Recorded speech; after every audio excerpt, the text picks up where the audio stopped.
All right, everybody, welcome back to the Move Podcast. I'm your host, Lance Armstrong, alongside JB Hager and George Hincapie. I was right for once.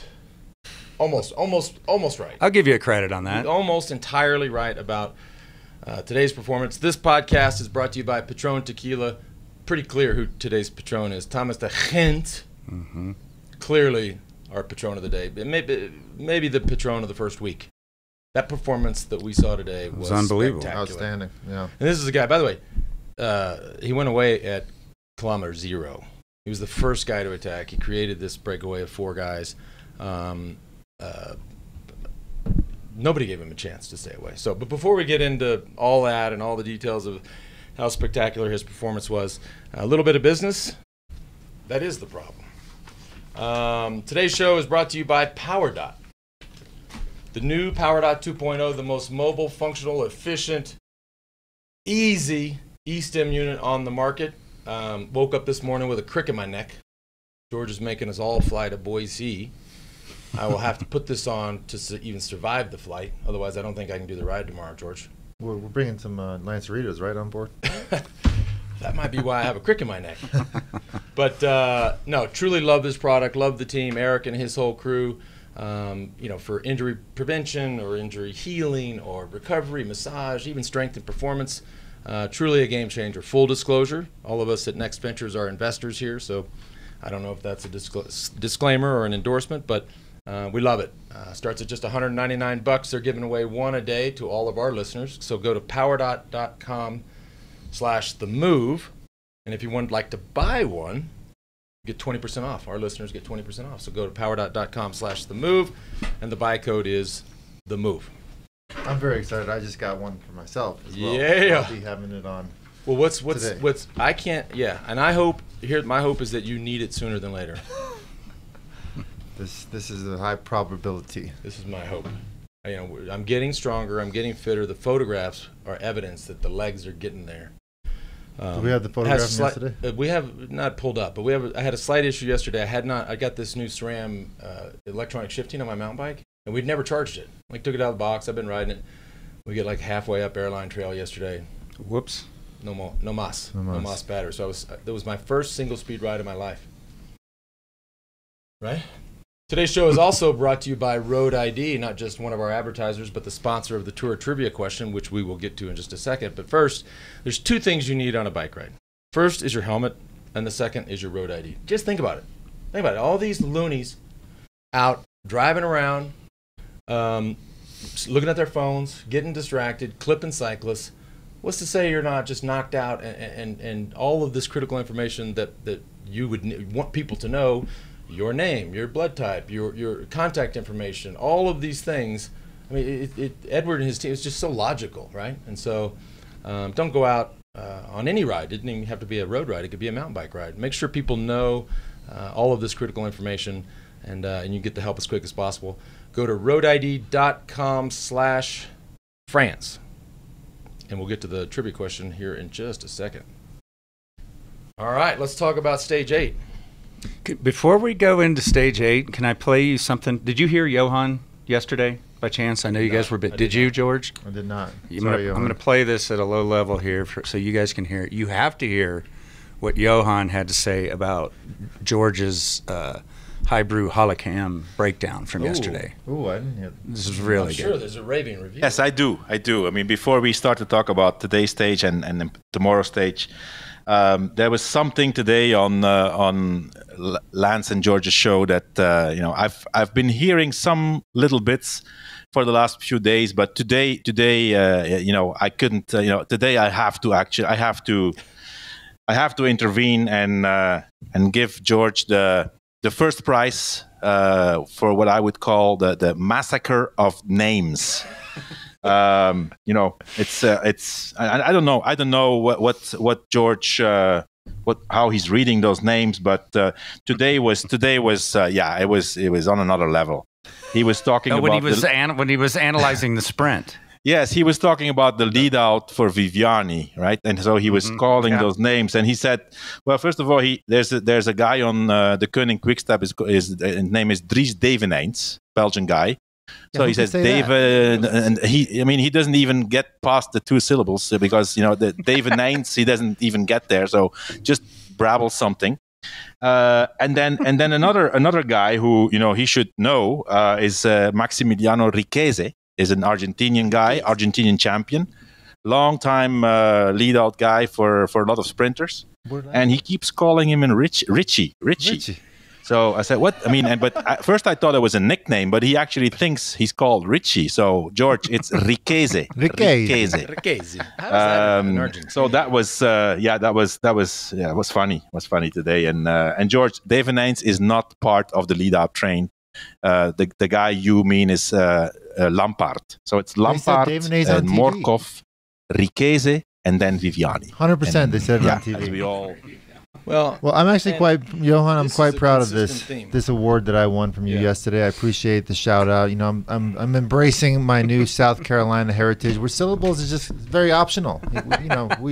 We roll with it, and I believe this is kind of part of our flow. We're going to continue to massacre the names. Yeah. But the point is, people get what we're trying to say. I hope. Yeah, maybe, maybe. Yeah, most people don't know. Yeah. Most people just say it. I didn't know that was Lampard. If you say it, they're like, yeah, that must be. Of course, that's right. Well, so we wouldn't make the same mistake. I did on our WhatsApp thread. I was like, Johan, make sure we're saying the hint, the Ghent right. And he's like, no, it's neither. The hint. Yeah. Well, okay. Can we now talk about what I think was one of the most impressive performances? We should start have saying that seen? name right after today. Who? De Gent. Okay. Yeah. Well, look, he's made a name for. He is cycling's breakaway specialist, right? That's his jam. I think either last tour or the tour before, he was in. Had. Well, there was this whole debate we had at the end of the tour. They did not give him the most combative rider, and he was in the break. Yeah. I mean, it was some ungodly amount of kilometers that he was in the breakaway. Yet again today, goes at kilometer 0, starts the breakaway, ends up with 4 guys on a day that we said was going to be hard. I wouldn't have imagined that it was 12,500 feet of vertical elevation. I mean, he's obviously up and down all day long, but we talked so much about Planche de Belfi at 13,000. Oh, the first Mount Aigle. But this is the same thing. I mean, elevation gain is elevation gain.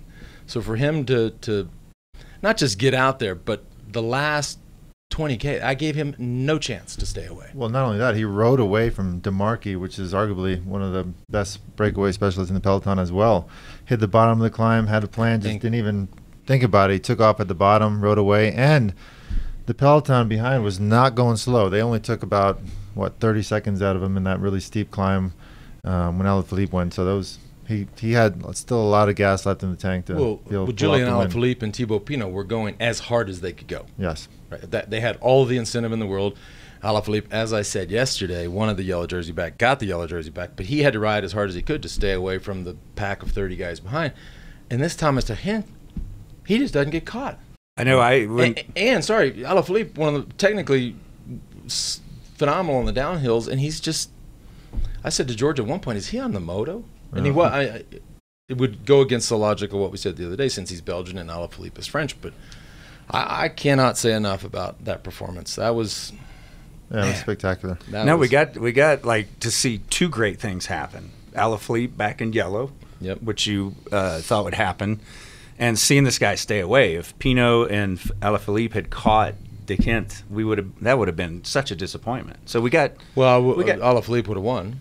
Yeah. That would have been exactly right. I think Alaphilippe's. But I was happy. I was happy that he didn't win. I mean, I know, right? This Thomas de Gent deserved to win. Yeah. Alaphilippe was all in for the yellow. I mean, you can even see he didn't even get second. He got third, but he was all in for the yellow to get as much time as possible to try to hold on to that jersey for as long as he can now. I've said a lot of things in the first week that I regret, and I wish I could take back, if you guys don't mind. The Ali thing? Oh, no. No, Ali, no. I don't regret that. You know what I'm saying? Let's watch the rope-a-dope, George. But I would like to take back 2 things, okay? Jacob Fuglsang, and I know it's Fuglsang, but I'm going to keep saying there's a G in there, so it it's sounds Fuglsang cooler to that me. way. It sounds better. His tour's not over. I would like to withdraw that statement. He's looking To me, he's looking good. I'm a little concerned that he couldn't follow Alaphilippe. He was your early pick. He was my pick to win the Tour. You lost faith in He him. crashed on day one, and I said the tour's over because you're at the back and you're crashing that early, and it affects it. But he's Now you're going back. You see it coming back. I would just like to withdraw that one statement where I said his tour is over. If I like a virtual eraser, if I could just use it for a second. And then I also, because everybody wanted to have this discussion about Alaphilippe and is he potentially a GC contender, and nobody said yes. Right. Certainly this year. I don't know, man. Look what he's doing on these on Planche de Belleville today. I mean, nobody's able to follow him. Nobody really pointed out today that he was, before that last climb, he was back there by himself getting water bottles. Right. Which is clearly a very tough part of the race.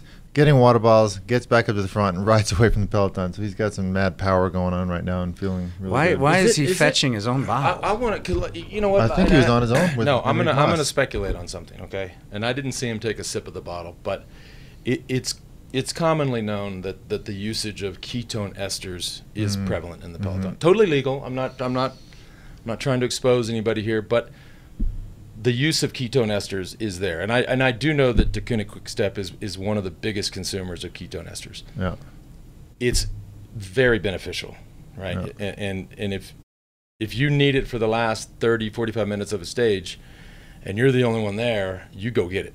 Yeah, that's a fact. Yeah. And so, and again, I'm not trying to incriminate anybody or cross the line or whatever, but it's there. We know that Team Ineos. We had heard that it's, I think, 70 to 80% of teams have them. Yes. It's just kind of like a nutritional supplement. Well, the ketones are essentially the third fuel source. So the body has fat, sugar, and ketones, and it's taken us a long time to perfect the ester, the ketone ester that you can drink. The taste is horrible, extremely expensive, but it's gotten to a place where it's less expensive and somewhat, drinkable. Created for the military, I believe. Yep, absolutely.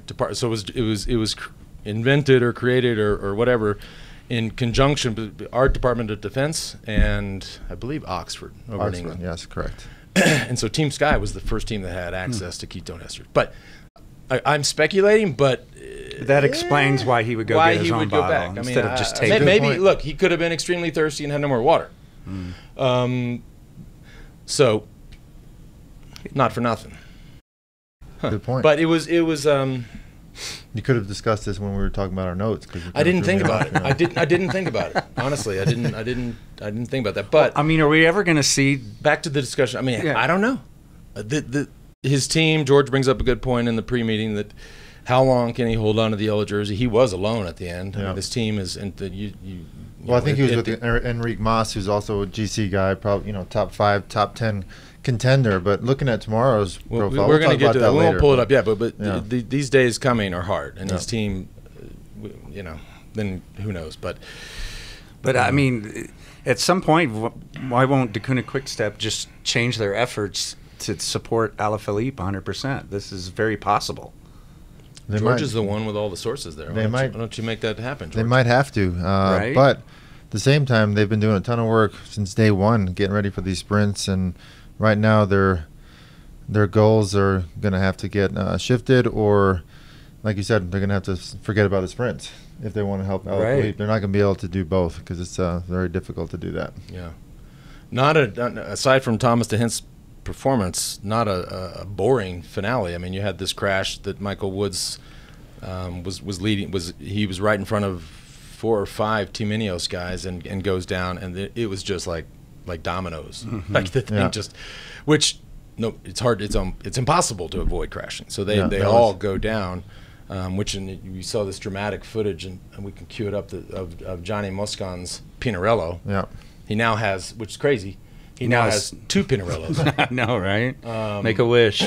Folks, I mean, and this is the second time we've seen this in this year's tour. That early on, the Deceuninck Quick-Step rider crashed, and his S-Works, Specialized S-Works, looked exactly like this.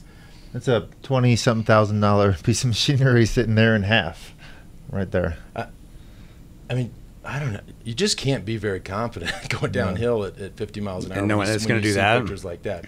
Well, that's not. I mean, that's not very rare. He probably hit that thing perfectly to make that snap like that. But one of a couple interesting observations from that crash was, one, how strong was Geraint Thomas coming back? Mm-hmm. I mean, the race was in full gas mode. Yep. And his teammate took him as far as he could, then he did the rest himself. But most importantly, Bernal was in the group and did not even go back to the back of the peloton to give him a little love when he caught back, which indicates, okay, bro, you're on your own. Wow. Because if he was truly helping Geraint, he would. Okay, don't send him off the back of the peloton, but send him to the back just so he can, be at 5-10 meters off the back. Help him navigate through the front. I did not see that. Maybe it happened, but it wasn't very clear on TV that he was waiting for him. It was unclear.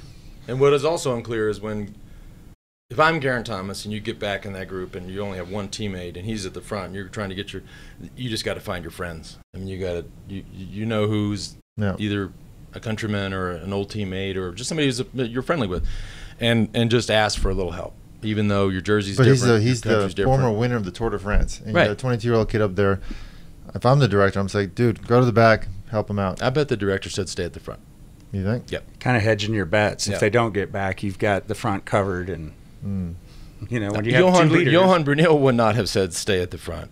But I'll ask him. 100%. If we had one guy in there, he would have been at the back of the peloton. Yeah, I'll ask Johan on the show today what his orders would have been in that scenario. Yeah. So, but your point is, how good did he look? I mean, he looked Thomas amazing. looked great. He's on the back end. He's emerging as the clear favorite Right. after the last 3 days. And what he's shown, he's super, Which super to powerful. me would be exceptional because he hasn't raced, he hasn't been strong, and he looks like he's done the opposite. Yeah, He looks like he's been on point all year long. Fulgusang should have been in that move with Alaphilippe and Thibaut Pinot. Clearly, the team was put it all out there for him today, to get him ready, to get him in position for that last final climb. Everybody knew there was going to be a bonus sprint. Everybody knew how important that was. It's not like Alaphilippe and Thibaut just kind of surprise attacked and rode away. It was like they had the power to go, and nobody else did. Yeah, hats off to Thibaut Pinot for learning how to finally descend. I mean, this guy, he my 8-year-old could out descend him 3 years ago. Yes, on her 1-speed bike with a coaster brake, and he's clearly been working on it. To follow a guy like Julian Alaphilippe. We should get the same guy who taught him to teach you a little bit about descending on the single track. Excuse me? Trails. I don't have a draw. He's got all this fancy stuff, but and we'd be remiss too if we didn't talk about TJ Van Garderen and his crash yesterday, which I don't know how he finished the stage because he was ultimately last night figured out. Just mangled, dude. Yeah. They last night with the X-rays found out he broke his thumb. Yeah, that's not a good. So he's out of the tour. So now we go from 4 Americans to 3, and So I had I love TJ. He's is one of my best friends in the peloton. Great teammate. Had a great June run up to the Tour de France. Got second place. Or what did he get in California? But he was leading for a while. Second place in the Dauphiné. he got lucky is what he got. But then he went to this 3-week altitude training camp. But yeah. Which I don't know. You might think that they kind of went a little bit too deep there, especially with him having a bad day 2 days ago. He's clearly able to ride with these guys in the shape that he was in. What was might want to Education think, First doing? I mean, they were basically controlling, animating the main peloton. I was unclear. I mean, maybe it was for Michael Woods, who, as we know, crashed. Yeah. But what were they were saying on TV that trying to set him up for a move there at the end to try to get away, or it was tough to tell. It was a very, very narrow, windy, twisty roads. Perhaps they're just trying to keep it around in the front. Okay. They were going as hard as they could. But yeah, it was. There's definitely plenty an of other interesting teams tactic. that had more responsibility to Agreed. do that I than agree. them. Yeah.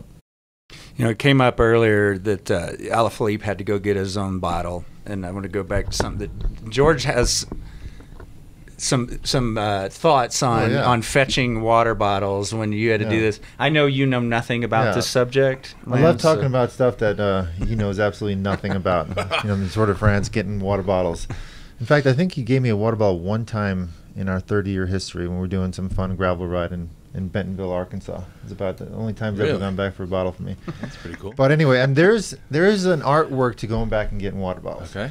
And it's really just about finessing your way back to the car getting a little bit of water, sticky bottle love from your director. What does that mean? He kind of holds the bottle out. You get it the other way. He gives you like a little 2-3 second push. But I kind of perfected that art where I would be able to put 8 bottles in my pocket, down the back. 8 bottles, like 8 bottles, in your jersey. Got it. And then I would get to the front as efficiently and as quickly as possible with wasting very little energy.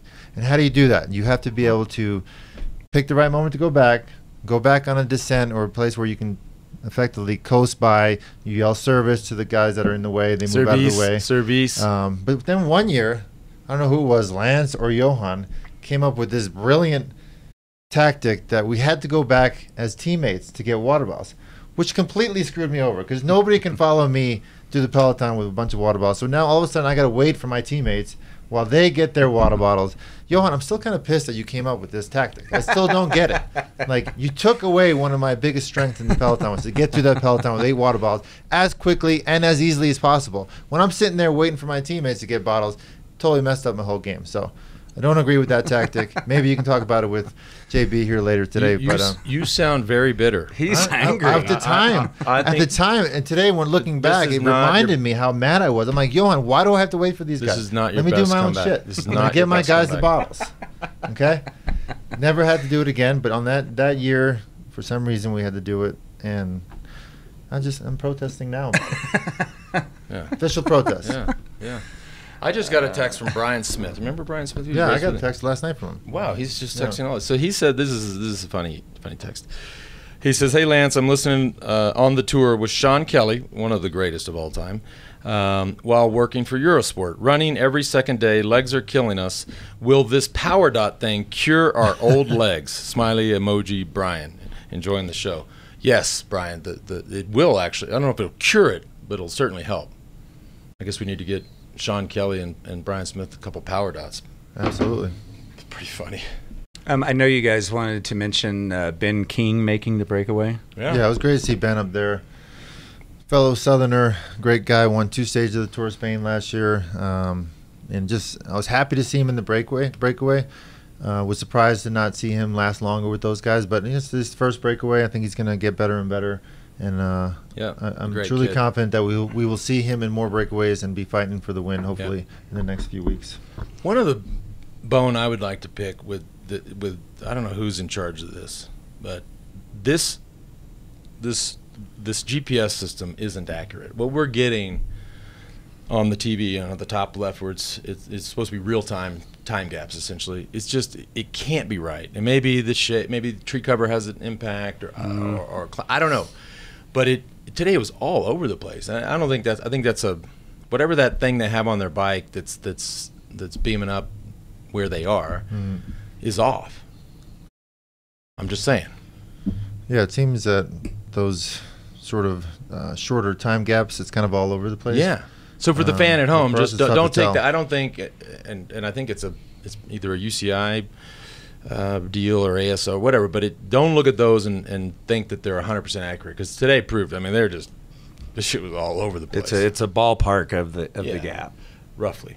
Huh. Yeah.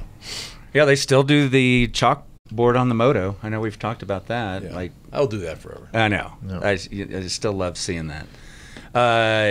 And you guys, you did touch on it, but that was a lot more elevation gain than any of us realized. Yeah. That had to, and it's. That was a real mountain stage. Perhaps not the hugest mountains, but there was a lot of smaller ones, and the total gain for the day was what the bigger mountain days in the next few weeks will be. And we definitely saw more indication that your pick Nibali is. Yeah, not his year. I'm reorganizing my goals. I'm going for stages now. The GC is out of.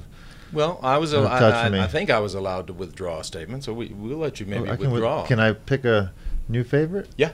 Okay. Because you're out of the game if not. So I'm out of the game, right? Okay, get back in the game. Right. If you had to say today. No. Tomorrow I'll pick. I got to come back and think about this a little bit.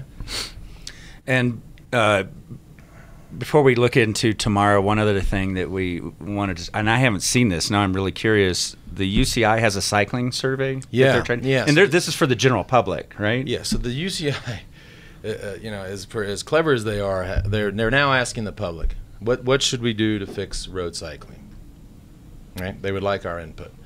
And they've created a survey, and it's on their website. And so I thought that I would be remiss if I didn't go fill out the survey and put my name on it. So I'm in the middle of filling out the survey. What kind of questions are in there? Well, I'm glad you asked. I have it pulled up right here. So, there's a lot of these are, do you follow a rider, a nation, or a team in the UCI rankings? Yes or no? I said no. If professional road cycling, start filling it out. I did right here. If professional road cycling was dominated by a few teams, which of the following statements would represent your opinion? And they give you, six options. Do you think it's easier to take an interest in road races if a team or rider from your country is competing at the highest level of sport? Yes or no? Yes. How would you agree with the following statements? And then you get this whole thing of strongly agree, strongly agree, no opinion. And then it takes you about, I'm 41% through it. I'm impressed. I'd rather be able to just write a paper and just tell them exactly what to do. We might have to put it up on the screen when you're done with it. This is a real thing. It's I don't know. I just I felt like we couldn't comment on the Tour de France every day, strongly comment and opine without being a part of the process. So, Mr. Leparchien, you're welcome. And there was one other rider that we had in our notes to mention before we look into tomorrow, and that was Mollema.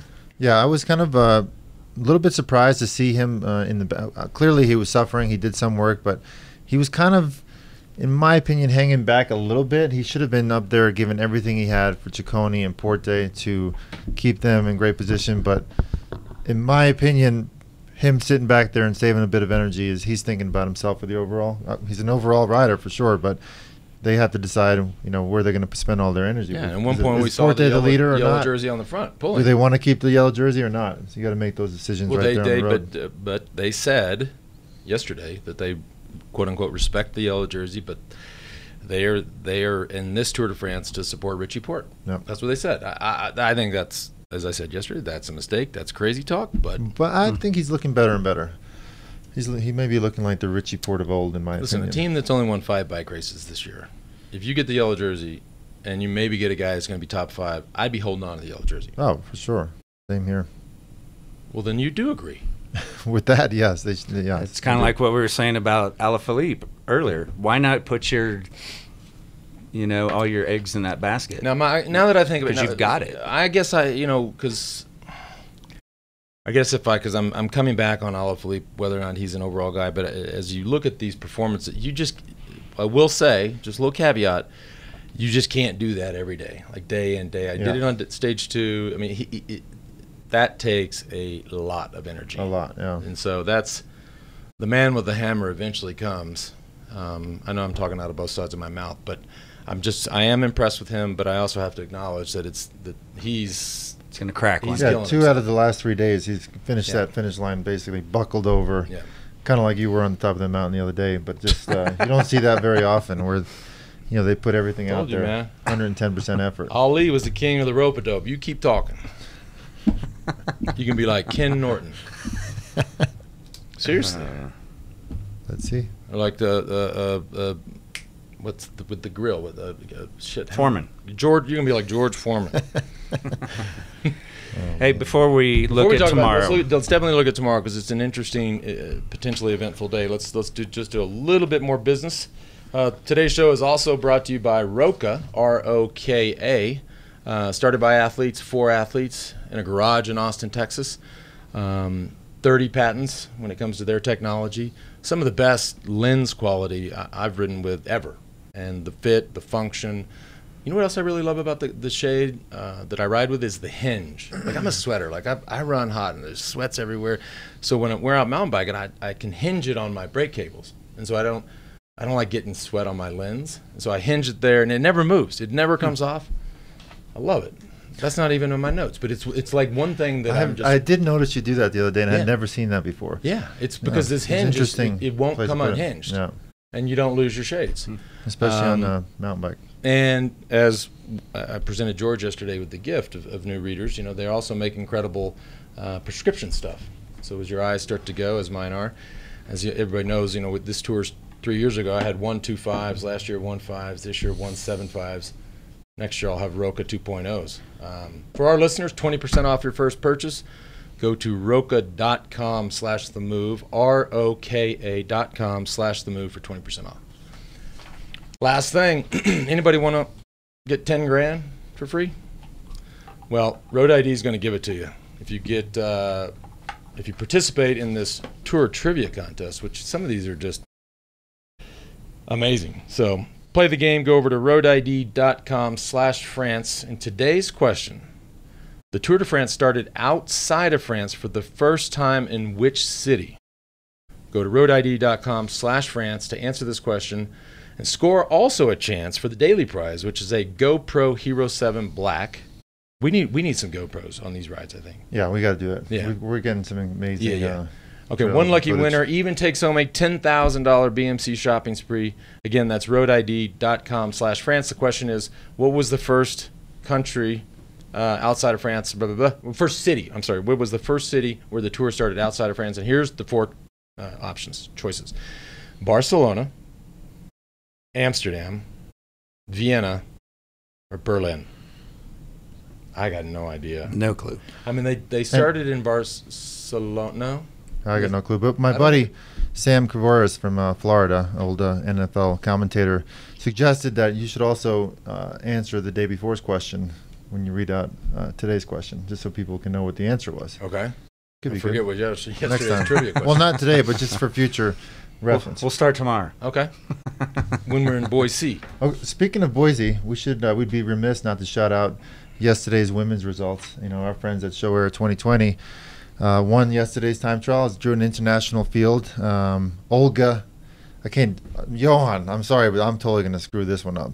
Zablanskaya, who I know how to just recently, can you do it?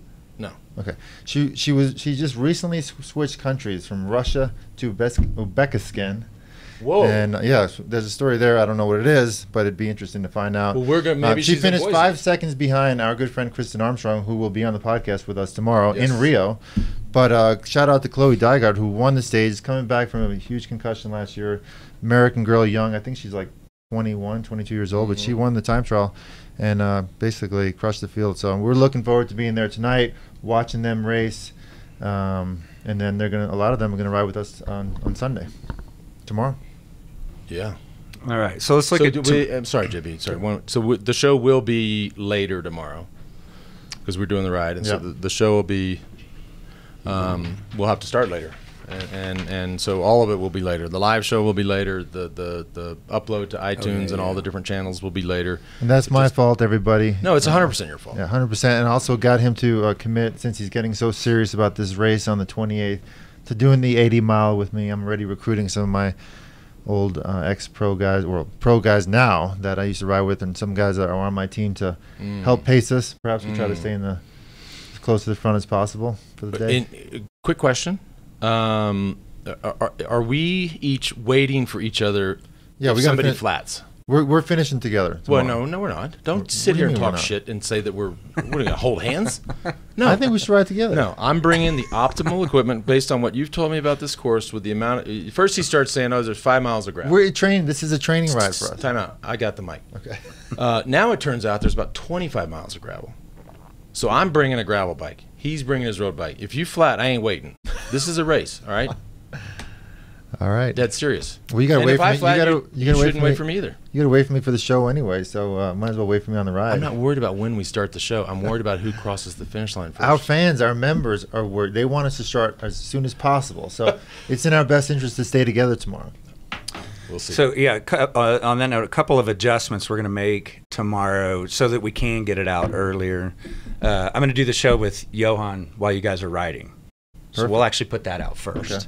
Oh, cool. If you're cool with that. Boy, Johan will be happy. I know, he's going to love that. And we're also, if those of you who choose to watch the show on Facebook or YouTube, we're just going to set up a single camera. Again, travel, speed, so we can get this out as quick as possible. But it will be later tomorrow. Yep.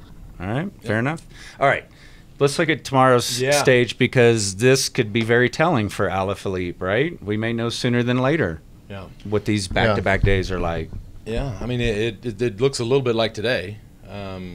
one might. I mean, this will be interesting to see the total elevation gain tomorrow. This one has a Category 1. Today we didn't have Category 1. That first climb at 11%. Oof! After today. This is going to be extremely difficult. Very difficult day. And very, very difficult for a team to control. Even more difficult for De Kooning to control because obviously they only had 1 or 2 guys left in a group of 60 today. So, in my opinion, after what I saw today, it's almost impossible that De Kooning will be able to control the stage or want to spend that much energy doing it. So,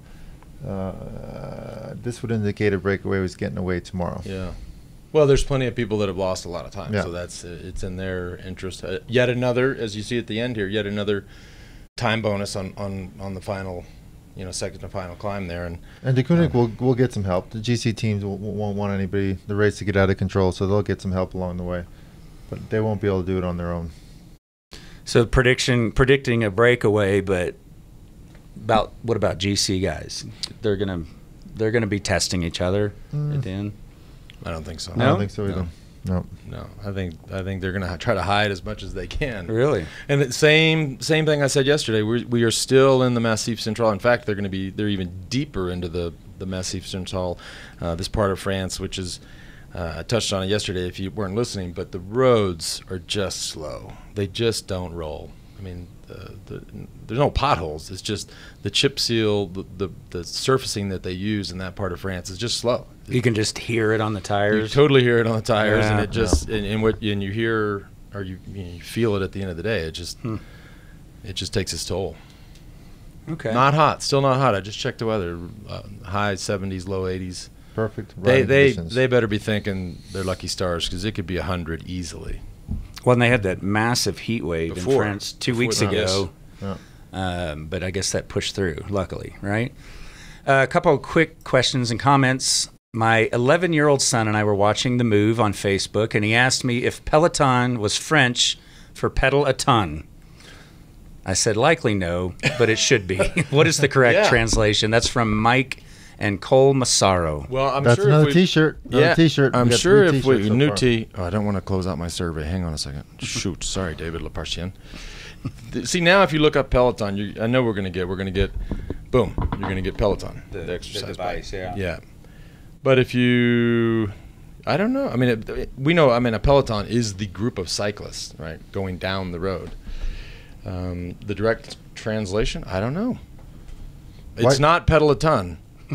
While you're looking at that, I'm going to make a selfish plug, but some of our people over at Hotel Domestique just signed up for a membership. So thanks, guys. Really? Chad and Charles Howe, thank you for signing up. We miss you guys. Be home soon. While you're looking that up, hello from Canada. I've been watching the show from the start. Awesome insight of the tour. How about awarding a time bonus for every correct stage winner prediction? She's talking about you guys. Oh, for our race. The time can be applied to the race I between mentioned Lance that and early George. last week. Yeah. I think that could add to what surely would be a competitive race. Love the addition of Johan. Keep up the great work, team. That's from Big Dave in Canada. Now, Thank you, Big Dave. I like that idea. I have just come across something, and I am just honored. So, the origin of Peloton is a French word. All right. In French, Peloton literally means a ball. I mean, no wonder I won this thing 7 times. I mean, it's what it says. It means ball. But it is most often used with the meaning group. I guess it's kind of like a ball. And it's frequently used in the bicycling context, just as it is in English, as a squad or a platoon or a group of athletes. A ball. I like pedal a ton. Hi, best sports show there is. Thanks for that. You are both highly knowledgeable and very funny. Thank you. Don't let it go to your egos too much. If you didn't already know, just to let you know that you are already number 2 on iTunes podcast in Finland. Come on. Wow. And we don't even have a writer in the tour. That is amazing. You're also around the top 5 to 10 in other Nordic countries as well. That's from Ansi. Didn't Wow. know? That's pretty cool. I wouldn't know a Finnish word if my life depended on it. Me neither. Junalauka. I know a name. Yeah. Juuna Lauka. We raced with this. He was from Finland. And then we had the guy hammering us at the beginning of the tour from Finland. I forget his name. Wondering why we weren't talking about Kruijswijk. Mm-hmm. Mm-hmm. That's about that's the end of my Finnish connections. But I'm glad. That's cool. One last question. We should do a remote from Finland. Why not? Dave? Yeah, good luck with that. The audience couldn't hear that, but it was an explicative thrown in our direction. Morning, gentlemen. This is the last question. Greetings from upstate New York. It always surprises me in the Tour de France documentaries that riders drink alcohol at post-race celebrations, dinners, and on rest days. It's hard to ascertain how much they're having. But do you know if anyone has actually entered a day of the tour with a hangover, teammate or otherwise? That's from Dan. Yes. I highly doubt it. Yes. I mean, at the Tour de France? Yes. No. Champs-Élysées? Yes. One of my fondest memories of Lance's I think alcohol last is very tour. rare. And don't get confused with celebratory dinners when you win a stage or get the yellow jersey and there's champagne. I mean, these guys are taking a sip or two. That's right. And Yeah. nobody's. Well, no, We we never never glass drank it too. Excuse me? We never drank alcohol during the tour? Did we? Your last two tours, we always had like 2 nice bottles of Bordeaux on every dinner table we had. Oh my God! How do you forget that? That was one of my favorite stories. It was like Maybe you I always drank had all nice two and wine. I forgot it. And here we're not getting hammered, but we're having a glass or two. It helps sleep and all that good stuff. Huh. But yes, the last part, yes, people have ridden stages in the Tour de France with hangovers. I won't mention his name, but there was one rider in particular who was a great rider who had acquired this terrible problem. And you know who I'm talking about, I think, George. But yeah, he would get ham-skied and not good. And full confession, I mean, 2003, I rode into Paris slightly nicked up. It was. I don't know. Riding into Paris the last day, everybody gets hammered the night before the last day. You can ask Johan about it on the show today. I came down that morning, the Sunday morning for the final stage, and he looks at Dirk de Mol and he's like, "Oh my God, He's gonna blow it." You know, today counts, Lance. Like they didn't stop the clock yesterday. I never did that again. That was. Did you suffer that day? Oh, it was terrible. It was terrible. That whole year was terrible. And then the last day was terrible. And oof. All right. Well, send your questions, comments for Lance, George, Johan, the MoveItWeDo.team. Hit up the shop. Lots of new cool stuff in the shop. So, and we'll see everybody tonight in Boise. There's 20,000 people expected tonight at the Criterium. So 20,000 people. Fun to watch. That's the whole town. It's the whole town. So this is gonna be an awesome Criterium. If you're out there, come check us out. Yeah. And Finland, we'll see you next week. Thanks for tuning in.